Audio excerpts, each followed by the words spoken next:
Welcome, everyone, to the 50-second Fireside Chat. We have some very interesting questions today, and we have some new guests with us, too. Thank you all for being here. Julia, if you would like to go ahead with your question. Yeah, sure. Well, sorry that I'm a bit of a disembodied voice. My webcam's not working. So I just want to say hi, Tom. I'm a big fan of MBT, and it's completely changed my life for the better, so thank you. You're welcome, Julia. Yeah, thank you. My question today is specifically about extreme physical suffering and healing. So up until about 6 months ago, I was really happy and healthy and I had lots of challenges in my life, but I was just generally still joyous and getting on with things. And in recent months, I've been struck down by what I feel is just a challenge too far for me. So I've developed what feels like debilitating symptoms of extreme nausea, which is 24 hours a day. And the doctors have some idea of what is going on, but there's no particular treatments, and it's kind of like a chronic condition. And I absolutely love my life and want to continue on, but sad to say, for the first time ever, I felt completely trapped and have had some suicidal thoughts and just don't know what to do because I'm not able to kind of eat and sleep and these kind of things. And so I was kind of hoping to try to heal myself using some of the MBT techniques that we taught. But I'm kind of doubting whether this is possible, and I'm finding it hard to change my mindset. And I'm doubting it because I kind of feel like I'm probably not proficient enough yet to heal myself. And because I've also never witnessed anyone being healed in this way, I think I'm a bit skeptical about whether it's possible. And I think these beliefs are getting in my way. So I was just wondering what your views are and whether healing from such a physical suffering is possible. And if so, how I may go about this. And just any other thoughts or general advice that you might have. You said the docs had some idea what the problem was, but there just wasn't any treatment. What did they think the problem was? They think it's severe gastroparesis, which is when your stomach empties very slowly. And they think that's what it is. And it just causes absolute severe nausea and vomiting. Mm-hmm. But then, of course, the question would be, well, what causes that? Yeah. If that causes the nausea, then it itself has to have a cause. Yeah. But you're right. If you have, I mean, it's good to be very skeptical. Yeah. That's a good thing. But at the same time, when you're very skeptical, it's very hard to do things that are, that you don't really believe are possible. Yeah. It's hard to get into it. It's hard to get it. It's hard to project that intent from the being level, when at the being level, you can't be, 100%, what can I say, on board with it. So that is a difficult thing. Yeah. But I would suggest a couple things for you. One, yes, it is possible to heal those kinds of things mentally. No doubt about that. Matter of fact, things that have no other diagnose or have no other way to heal, then the mental is usually the only thing that heals them. So I'd say yes, you could be healed that way. And it's going to be very difficult for you to do it because you haven't, learned the skills and practiced them, and you're not familiar with the process and so on. So you should find what's called a healing circle. Sometimes it comes by other names, but there are dozens of groups of people all over the planet, and you'll find them in different countries, that because they can heal with their intents and because they mostly are fairly good at it, although some people are just practicing and beginning, they will get together like once a week or once a month, and it'll be 10 or 12 of them, and they will have a list of people that they're working on, and they do not charge money. If they do charge money, then I would say go someplace else. It's not the right attitude. They don't charge for it, and they will put you on their list. You can describe the symptoms that you have, and I think for most of them, the only thing they ask is that if there's any changes, that you notify them so they have some feedback on whether or not they're being successful or not. And you could get 2 or 3 or 4 different groups, get on their list Mm-hmm. There's one such group that works out of the MBT forum. I think Donna runs that one. It's called Outpouring. I joined that one. Yeah. Did you? I joined that one. Yeah.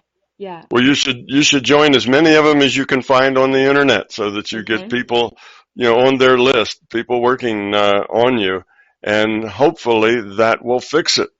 Okay, I shall do that. Yeah, so that would be the thing. And yes, that can fix it. So don't give up hope and don't despair. It will get better. Now, you can fix it too. Mm-hmm. You can help with that fixing just by a real positive attitude. Okay. That's what will make it work better. There's nobody that has more power over your body than yourself. Mm-hmm. So you are a strong, one of the stronger forces that are maybe pushing and pulling this illness either to be, less ill or more ill. So if you have a negative attitude toward it, oh no, I can't get rid of this. What if I have to live with this the rest of my life? That would be terrible. If you have those kinds of thoughts, then that will inhibit others from healing you as well. So just stay positive. Yes, it can be done, and keep a positive attitude toward it. Try to have a sense that it is going to go away, and you will get over it. That will help a lot. Okay. I know that's hard to do when you're sitting there nauseous. It's a very difficult thing to do. Well, I have a sense that I increase the probability of this actually happening, because I would often say, bizarrely, I don't really fear death that much, but what I do fear is suffering. And I would often say this to my friends or my family, and now here I am. Yes. Here I am suffering. Yes, so you increase the probability of suffering just by having that thought in your mind. Yeah. Yes, well, the good news there is that things that get put that way from a mental space can be taken away easily from a mental space. May be hard for you to take it away, but it shouldn't be too hard for others. Okay, I will. So yes, I think that will, that should fix it for you. Okay. Give me a second here. Let me look in the future a little bit, get into that future probability and see your chart. Yeah, I see that you're probably going to get better. So have that as an attitude, that you're going to get better. That's a good probability. That right now is the probability. It won't be instantaneous, but it will get better slowly. And then after it gets better, just marginally for a few days, it will start getting better quicker, and then you'll be over it. So that's the way I see it being most probable in the probable future. Okay, well, that's good news. Yeah, so feel positive, and don't say, okay, well, now that I'm suffering, how do I like it? That isn't because you were trying to avoid it. You say, well, I just don't want to suffer, but that does put energy into suffering when you say things. So just consider this a lesson, and you're going to get over it. You're going to learn it. You're going to stay positive. You're not going to let it get you down. You're not going to let it pull you, say, into self-pity. Oh, woe is me. My life, nauseous is awful. Just don't go there. Stay positive, and you'll get over it. Okay. Thank you, Tom. Thank you. You're welcome. Thank you, Julia, for bringing that up. And I just want to mention one thing, Tom. There may still be a healing on the forum, a healing center on the forum. I will check into that and make sure Julia gets that information. Also, MBT Outpouring is on Facebook, where you can put in your requests there. And we have some very good healers there. I've made Beth Haley an admin, April, Hannah, Marla Fries. They're all very good, and all of us work together on anything that's posted there. We do want to go on to the next question, and we'll take a question from Titi. This question is about a borderline that I have ran into. And it's about being helpful or not.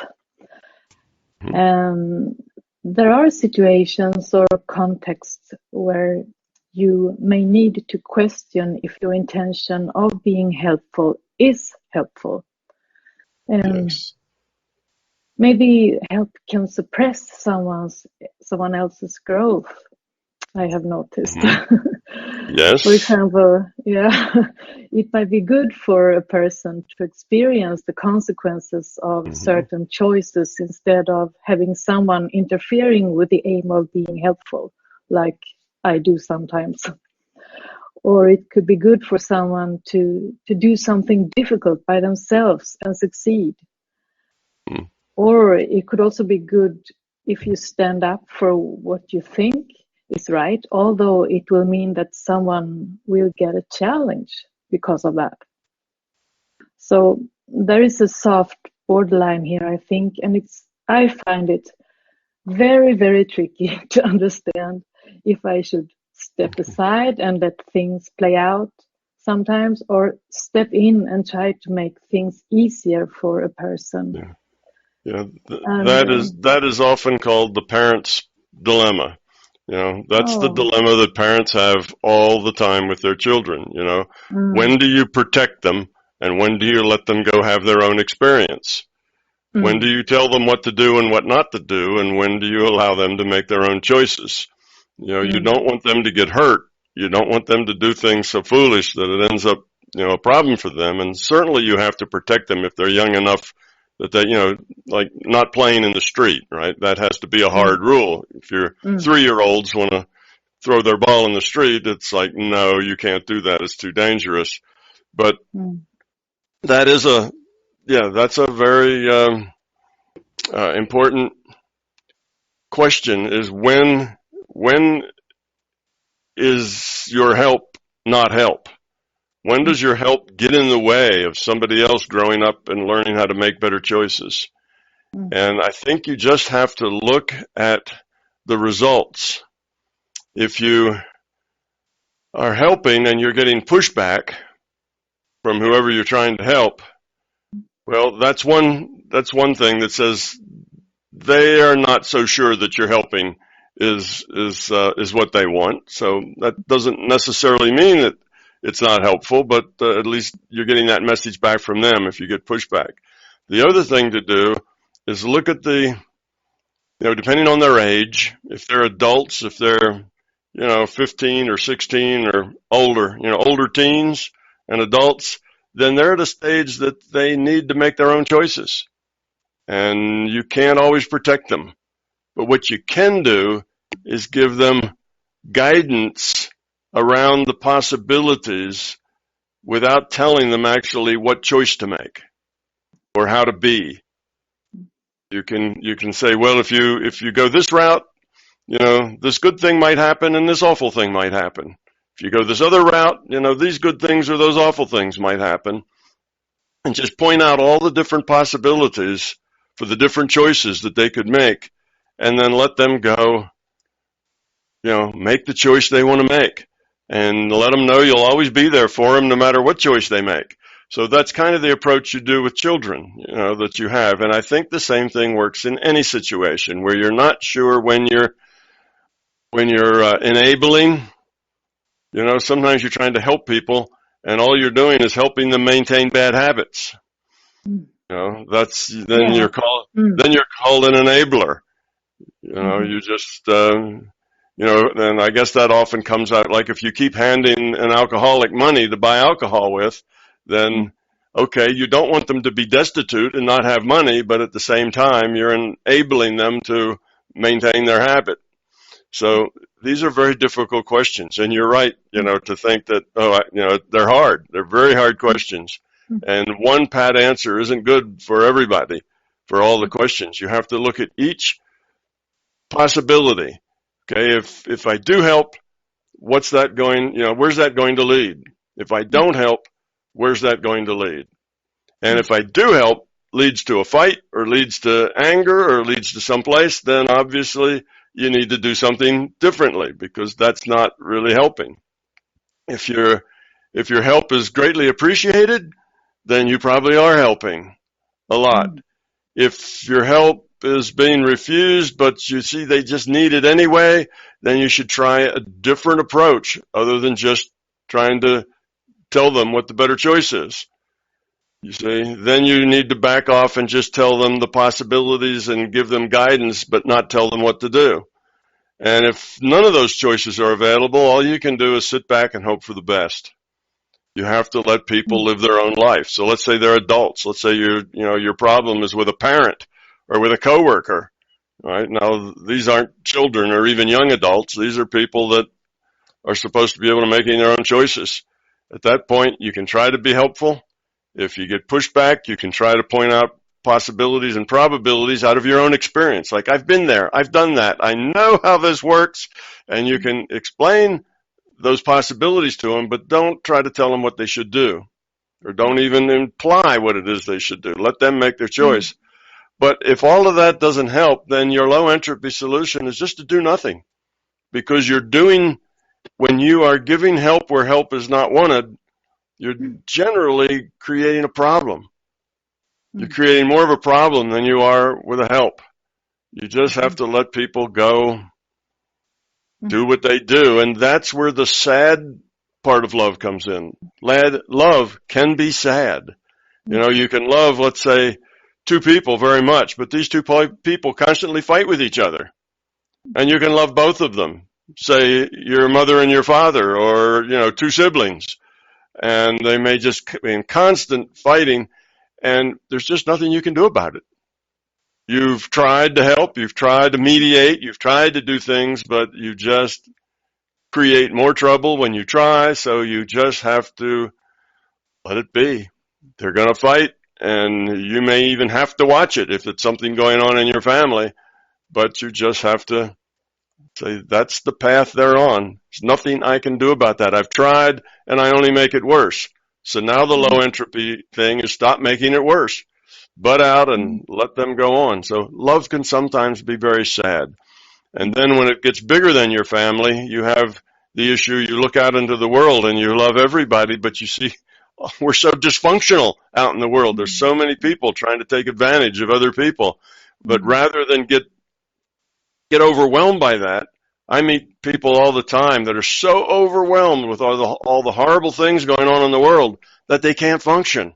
They're so upset about all the meanness and all the greed and all the, the nastiness and the war and the poverty and the on and on and on. They get so upset by that they can't function. They can hardly go through the day because of it. Well, see, that's a problem. They shouldn't do that. You just have to let people be. You have to say everybody's doing about the best they can with what they got. It is what it is. I can't fix it. They have to grow up to fix it, and I can't make them grow up. I can only give them a good example, and that's it. So then you just have to let it be and not let it drag you down, because you have to realize you can't change everything. You can't fix everything. And sometimes people you love just are going to hurt each other, or they're going to self-destruct. Like somebody who's depressed. You may try to get them out of that depression, but it may just not be something you can do. And then you have to accept that it is that way, and then always be nice around them, always care for them, tell them you love them, but don't expect them to be any different than they are.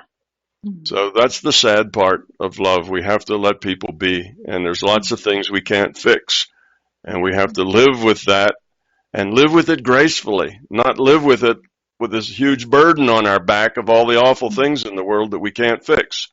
That's not good. That just weighs you down and your growth.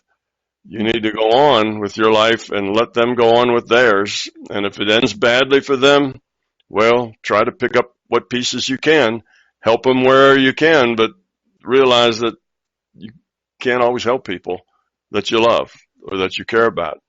You just can do your best. And after that, you have to let it come out however it comes out. But don't let it drag you down. See, that's a problem. If you get if you feel failed because you can't fix it, then that's going to stunt your own growth, feeling failed. So you have to accept it and let it go.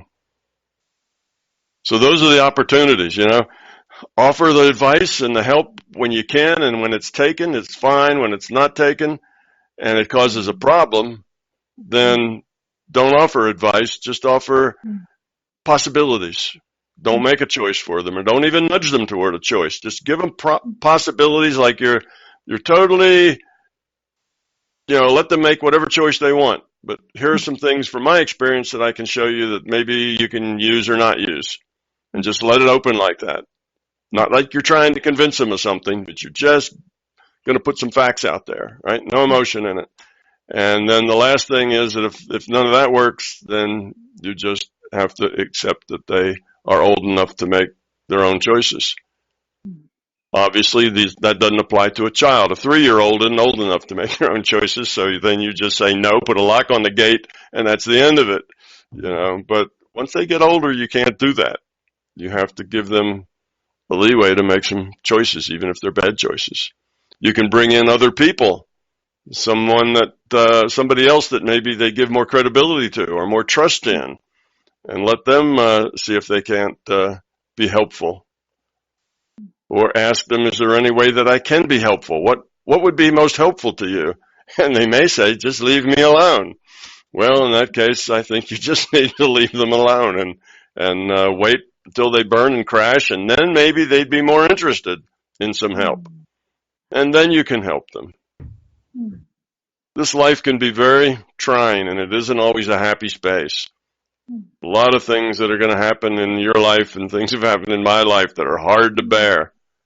But that's just part of it, and we have to bear it, and we have to bear it without letting it, drag us down. We have to bear it with grace. So life can be tough. Does that help any? Very much. Very much. Thank you, Tom. Thank you. You're welcome. You're welcome. I know you've got a couple more questions, Sadie. Please go ahead with them. That's fine. I've been practicing the healing tool that we learned in England, and some questions have arisen around that. As I understood, you need to be very specific with your query. But when you do healing on a few persons several times a day, it feels like overkill if you identify them by names and context every time.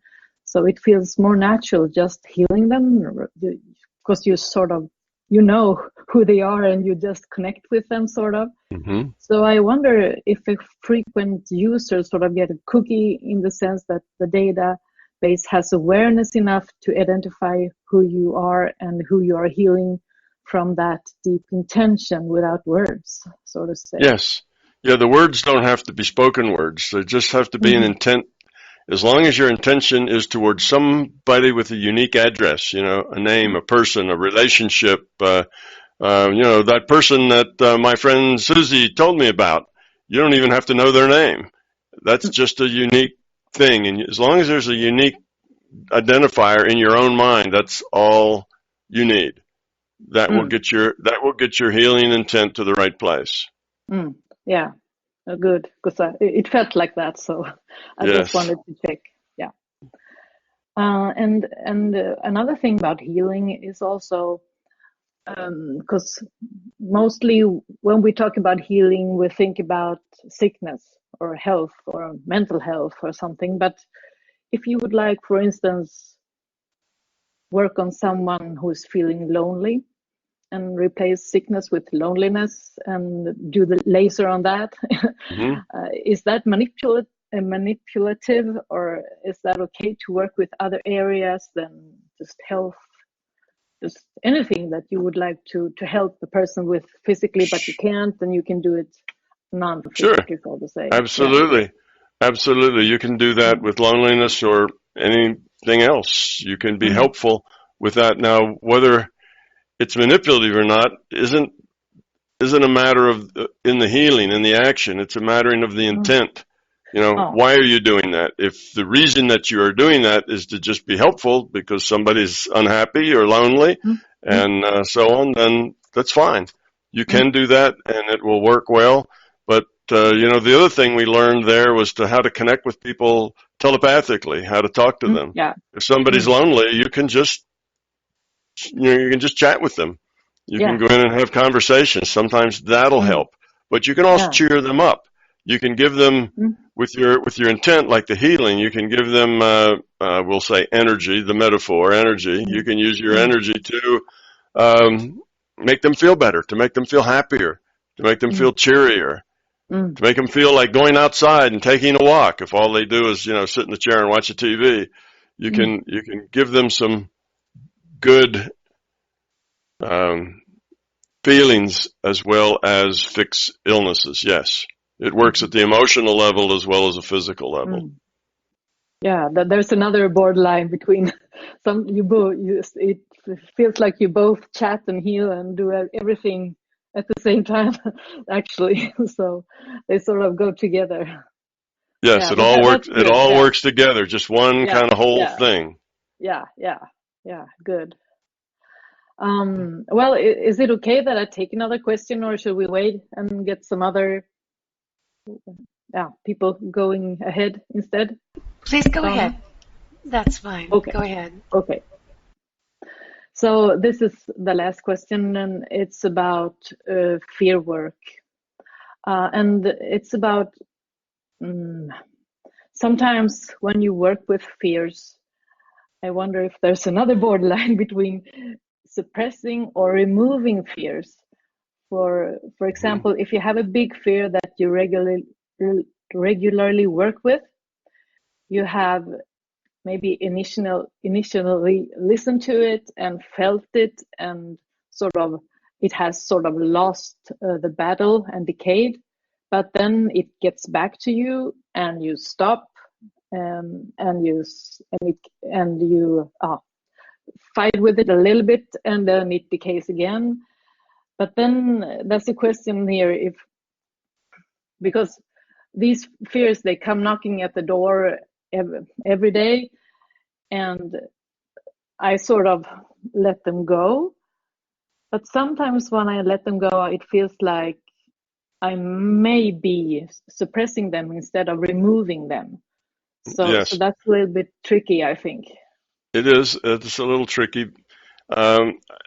You have to, when you get rid of them, you have to have an intention to get rid of them.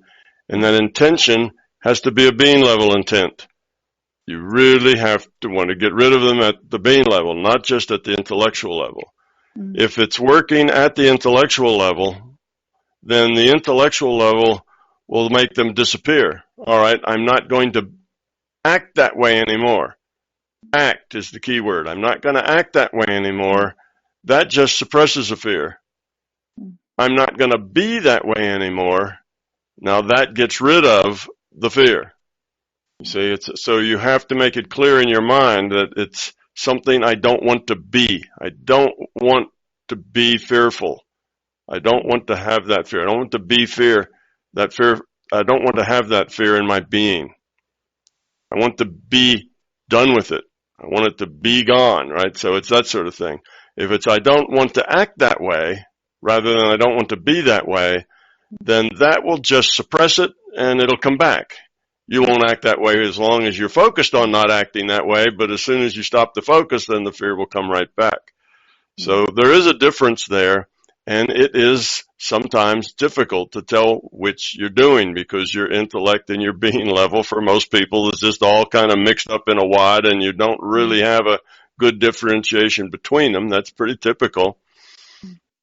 Then you just have to keep focusing on the I don't want to be that way part of it. Ever. Not just in this behavior with this person at this time, but ever. I don't want that to come up in any of its multiple ways, because these fears will express themselves in multiple ways. It's not usually just a one way. Lots of ways they come up. So just keep your intent focused on I don't want to be that way. Not that you don't want to act that way. And we tend to think in terms of action rather than being. So our natural way of doing this, if we don't stop and look at it closely, is to say, I don't want to act that way. But that tends to suppress. So that would be the difference between them. And if they keep coming back, it could be either one, because even if you have a good intent at the being level, they still might come back. It takes a little while for those fears to disappear. So just the fact that it comes back sometimes doesn't mean that you're not doing it right. You may be doing it at the being level, and it's just going to take some more effort before you get rid of it altogether. Those fears fight back.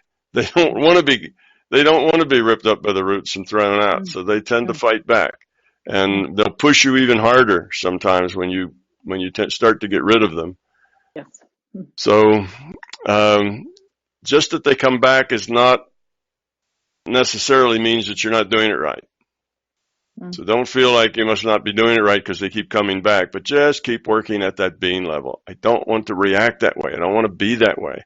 When those things come up, it's not that you just, somebody comes up that says something that would make you angry, rather than just smiling and not getting angry, but you really are, you just suppress the anger.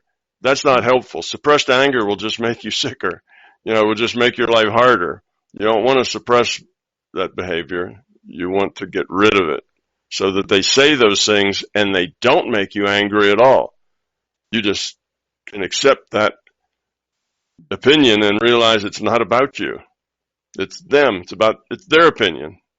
And you don't have to take that on because you don't have the fear that connects that comment with you. So difficult, but just keep working, and I think that will resolve itself. Yeah. Good. Thank you very much. You're welcome. Very helpful, Tom. Thank you for your question. And we will go next to Jan P. He's newly joined the Fireside Chat, and he has 2 questions. So please go ahead with both of those questions, Jan. Okay, thank you. Thank you, Donna. Going ahead with the question about meditation and states of awarenesses. So, Tom, you talked a lot about widening the situations where you can meditate. And I feel when you have a stable meditation state, all the sensations are still there, but the meditator is more of an observer. It's going like he's interpreting all those sensations as experiences and not part of himself or itself. And that the meditator chooses on a different level, like I don't move my hand, but I have the intention to move it, and I see it move, basically. And that meditators choose what they want to experience. Like they can switch on and off different types of experiences when they are experienced in it. And I remember once being in that state, and I chose the feeling I wanted to have, and the situation became something that would support that.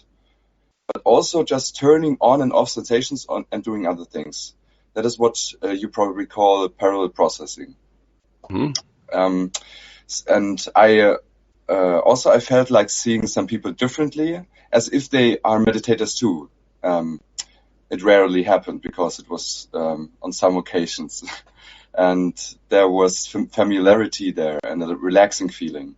It was like another realm or level, and I interpreted this state as the next state you naturally grow into, where life can just unfold by itself based on inner, more deeper choices, not like the intellectual choices. And that other people on that realm or stage with the same kind of mental training can see each other and recognize that they are in a somewhat different state. I can remember one situation where I was with a friend. I do have to say it was on drugs. And I was really, really fearful because I had a really fearful event happening beforehand, which changed my life completely. It was like a death experience, and then I accepted it, and so on. And the process began working on the fear of death. And then I was always like contracted inside, and I felt like my friend was trying to pull me out of that, but was gently with it. And at some point, my intellect stopped, and something lightened up inside, and suddenly his appearance changed. Like if there's something, there was a layer of person in front of him, and then that layer changed, and the real person I saw then, and there was a connection suddenly, and it's, wow, what is this? And then my intellect started again, and he said, oh, there you are. And then my intellect started, the fear came in, and then I was back in the fear state again, and he changed immediately into the other state that I was used to interpreting him. So that was something I was aware of 2 times, and since then I think that has something to do with authenticity and being real. And if you're real, then you might be able to see other people more clearly without the fear and all that stuff. Did I miss something? Yeah, and I just wanted to thank you that all the work that you did and all and your team helped me so much with getting rid of all those patterns and fears, like doing something to how can I say it? It's like do something just to make the situation comfortable for me, to act like so others don't get annoyed, others don't get discomfort beside me, and then I didn't want them to annoy. And that's a really big pattern in my life I wanted to get rid. And it changed. It's just like it's like a real person that always catches me. It's like the whole fear pattern comes in, gets me, and I act like that. And now I see it. Now I see all those patterns, and I can recognize it, and I can basically step out of it and watch it.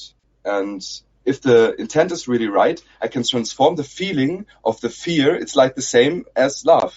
It's just to be interpreted in a different way, if you understand it. Like the fear comes in, and then you can choose to act as the fear, or you can really see the difference. Like you said, it's not about you, it's about the other person. And if the pattern is really, really strong and often repeated in the past and not being worked at, it catches you really easily. And if you're trying to work at it and it gets better, then you can get a better distance at times. And continuously you get better and better, and you get less and less distracted and triggered by the ego and the fear and stuff. Yeah, so that's something I wanted to share, and I wanted to ask if it is like that with this layer of persons, if you're fearful, and that it was really transformative. Like he really changed his face and his appearance, and everything changed, and that was something was on my mind. Yeah. All the things, you sound like you are making great progress. You sound like you have done the hard work. The hardest thing to do is to see those fear patterns and accept them, that, oh yeah, those are me, those things do come over me, and I don't have to do that. I can step out of it. So those are the 2 hardest things. And once you have those things, it's just a matter of practice before you can get free of it. You can work your way out of it. Now that takes a lot more time to work your way out of it, but you've already got the 2 hard things done. So I think that you will work your way out of it, and you're on the right track. The thing you saw with your friend, remember, your reality, the things you see come to you in a data stream. The system gives you a data stream, and then you interpret that data stream to be reality. So in this case, you were getting data probably about your friend and your friend's, the fact that he is helpful and the fact that he has some qualities that maybe you would like to grow to, and some other things about him, and you're getting that information, and then you're interpreting it in terms of these pictures that you see. What you see is your interpretation of the data you get. Now that doesn't necessarily mean that your friend was doing anything. The friend may have just been standing there. It doesn't mean that he necessarily changed and he did all this stuff. That's the data you get. It's not necessarily what he was trying to do, or that anything that he actually did.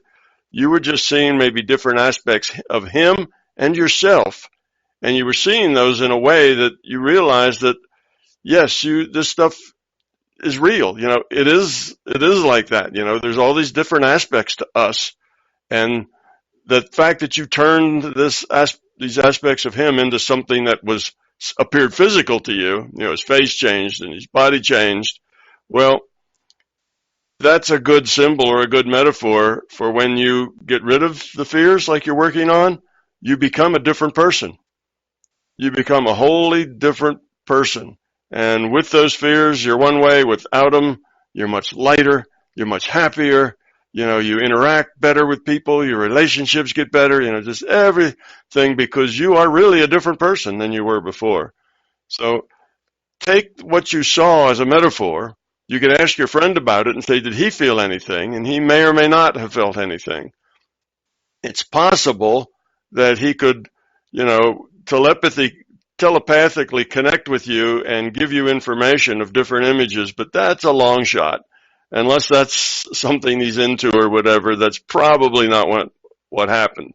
Probably you just got all that in your data stream, and those were your images, and the metaphors that you made to understand something about change and being different, and sometimes being confused, sometimes being several people. You know, you're the person that gets trapped by the fear. You're also the person that can get out of it. So for a while, you're kind of both places.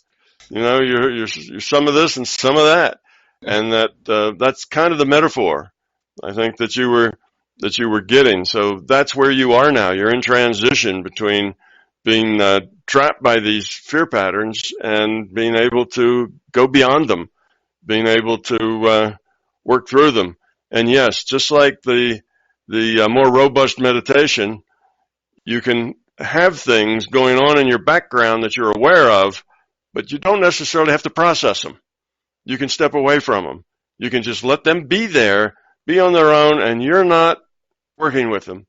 They're there in your background and not really part of what you're processing, not part of you as a functional person. So that's some way, you know, maybe you're using that metaphor to help you step out of these fear traps. You know, maybe that fear stuff is there, but you're not processing it anymore. But you can feel it just hanging there.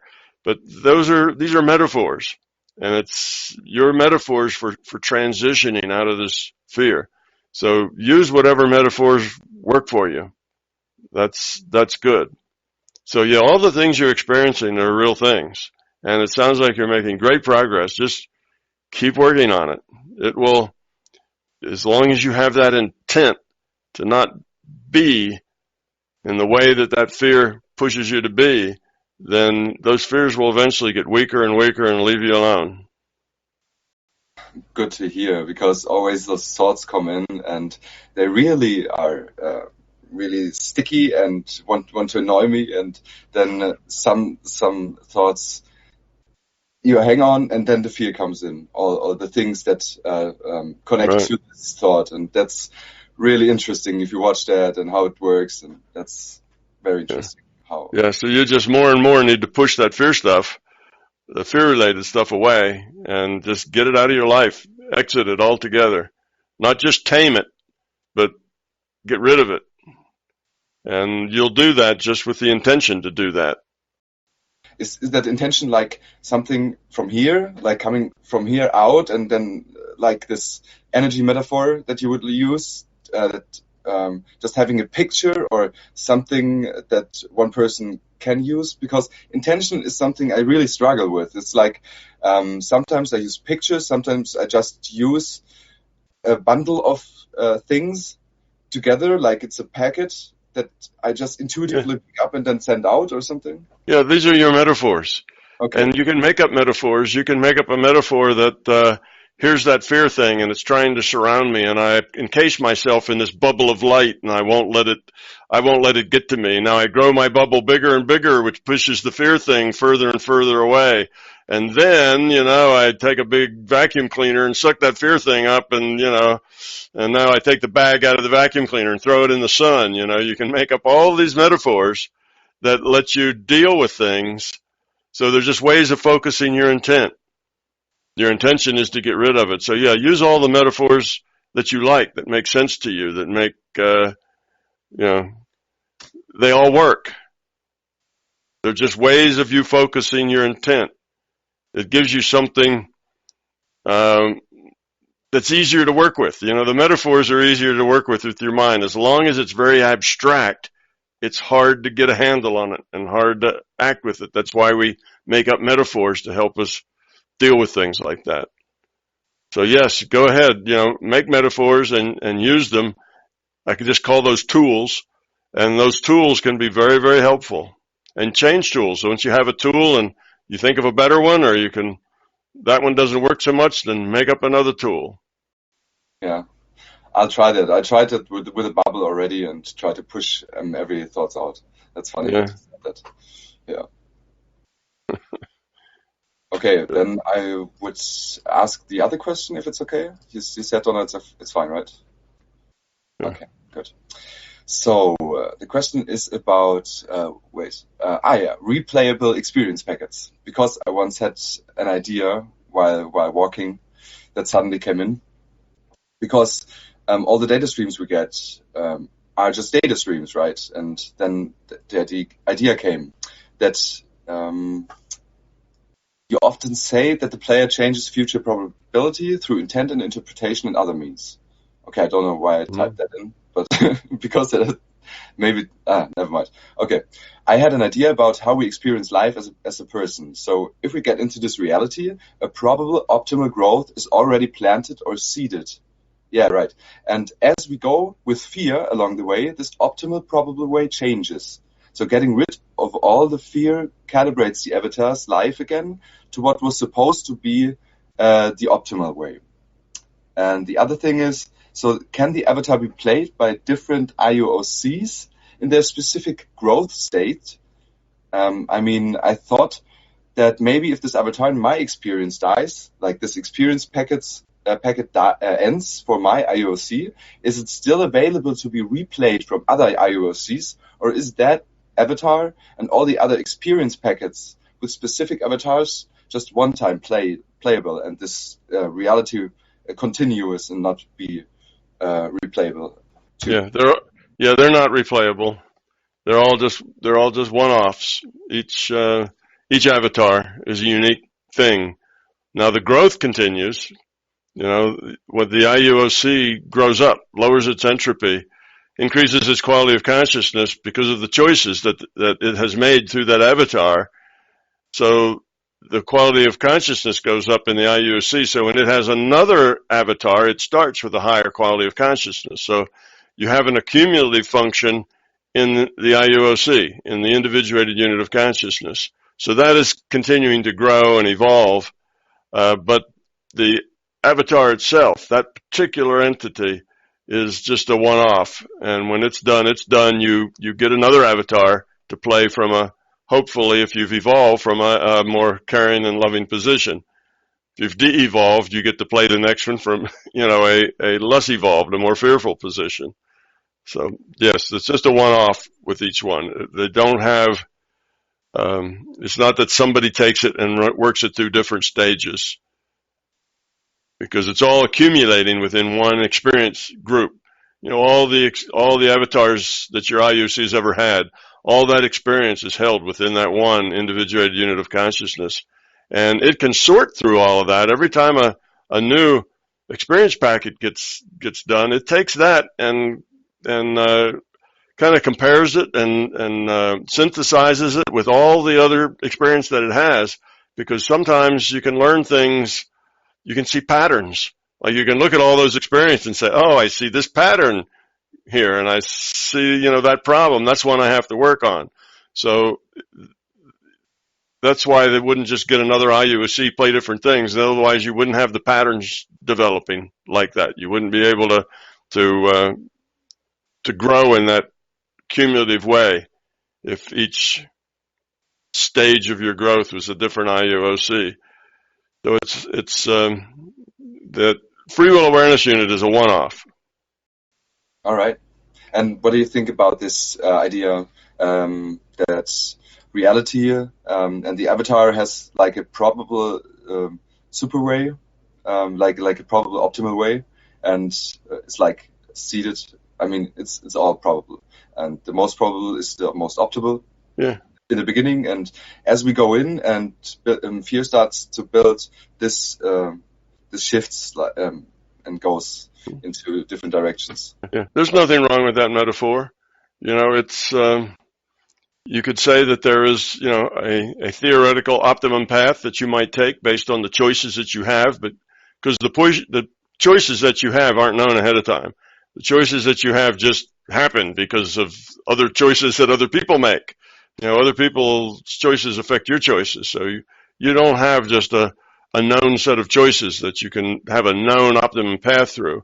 But there is no reason why you can't have that as kind of a model or a metaphor. It's you're saying, well, there is these optimum choices I can make. Every time I come to a choice, there's some optimal choice I could make here in this instance. From what I know, you know, from my past, I've got an optimal, and try to find that optimal. What is that optimal?